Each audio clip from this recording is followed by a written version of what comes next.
Theistic evolution. What is it? Before we can actually talk about theistic evolution, we have to first talk about evolution. What is it? Evolution is the process by which different kinds of living organisms are thought to have developed and diversified from earlier forms during the history of the world.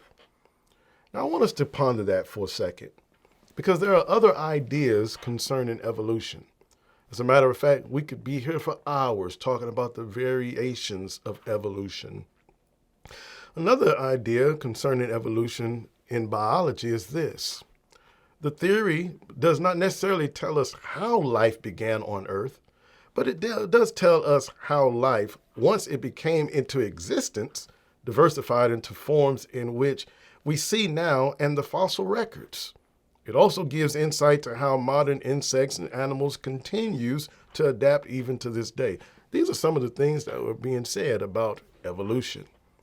In other words, it is any change in the heritable traits within a population across generations. Now, I'm pretty sure that if you was to ask someone, what is evolution, you would get something totally different. Why? Because when you think about that which is not of God, you're going to get varying definitions. But what are some different types of evolution? Natural selection, which was brought to us by Charles Darwin. Artificial selection, a process by which man preserves specific traits within a population. We would call that dog breeding. Common descent, not an observable fact. Biological change over time. How about this one? Survival of the fittest. Macroevolution, which is evolving over long periods of time. Microevolution, evolving over short periods of time. On the origin of species, a species population capable of interbreeding. This over time can transition from one ancestral species to another over time. For example, from apes to humans, and many, many more. But what is theistic evolution? That was just a small thing when we was talking about evolution, just a small thing. But what about theistic evolution? Theistic evolution is the combining of theology and evolution. Well, when God started evolution, and evolution took it from there. That's theistic evolution.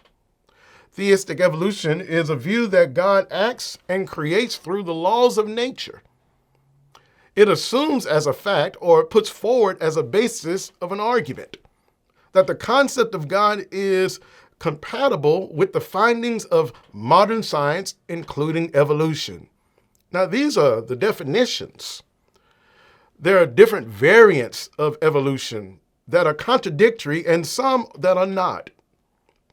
Some evolutionists teach that evolution of life is an unguided process. Now, I want you to hear this. They say that it is an unguided process that is random and according to natural law. They further say that there is no endpoint, no direction, and theistic evolution accepts that. Now, evolution stated that. Theistic evolution accepts that. Yet, they then state that God guides the process. Now, we need to consider this. We see that evolution is an unguided process, but theists say that God guided the process. You can't have it both ways.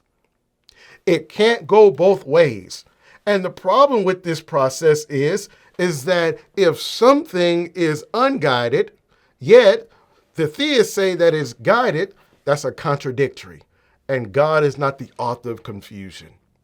Theistic evolutionists actually compromise the biblical account of Genesis to solidify their claim. I would say to ease their own conscience.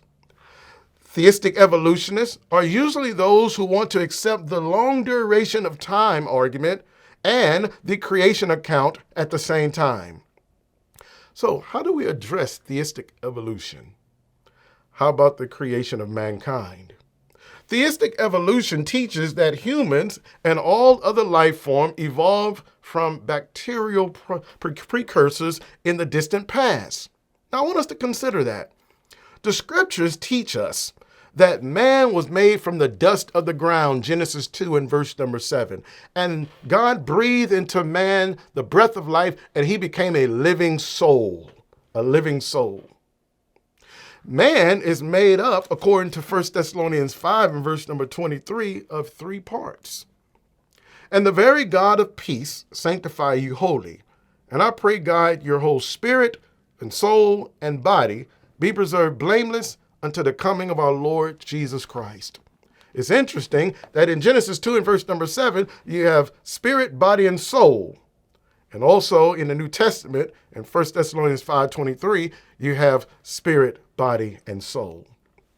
God actually created man full grown. He created Adam full grown and gave him intellect on the very day in which he was created. How do we know that? We know that because God gave Adam a responsibility. What was that responsibility? It was for him to name all of the animals. And he gave them a name. He gave the birds a name. He gave the beasts of the field names, which implies that he gave them identity, which also implies that he has intelligence, which makes sense because God is intelligence. He is mind, according to Job 7, verse number 17. What is man that thou art mindful of him? The Son of Man that you set your heart on him. And he gave Adam mind as well, having the ability to do what? To name the animals. Jesus in Mark chapter 10 and verse number 6 would say something interesting. He said, but from the beginning of the creation, God made them both male and female.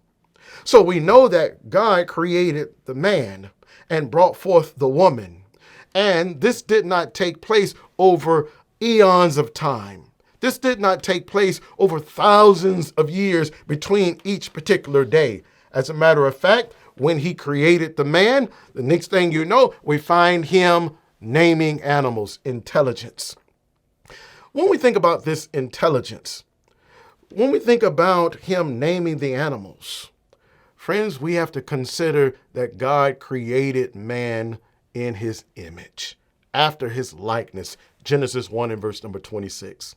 In the book of Exodus, chapter 20, and verse number 11, we come across these famous words that were in the 10 Commandment laws.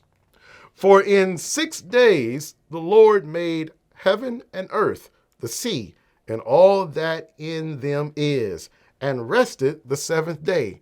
Wherefore the Lord blessed the Sabbath day and hallowed it. Friends, when we consider the gap theory and the day age theory, we have to consider this clear passage. Foy E. Wallace said on one occasion, to the one that believes the Bible, that's all we need.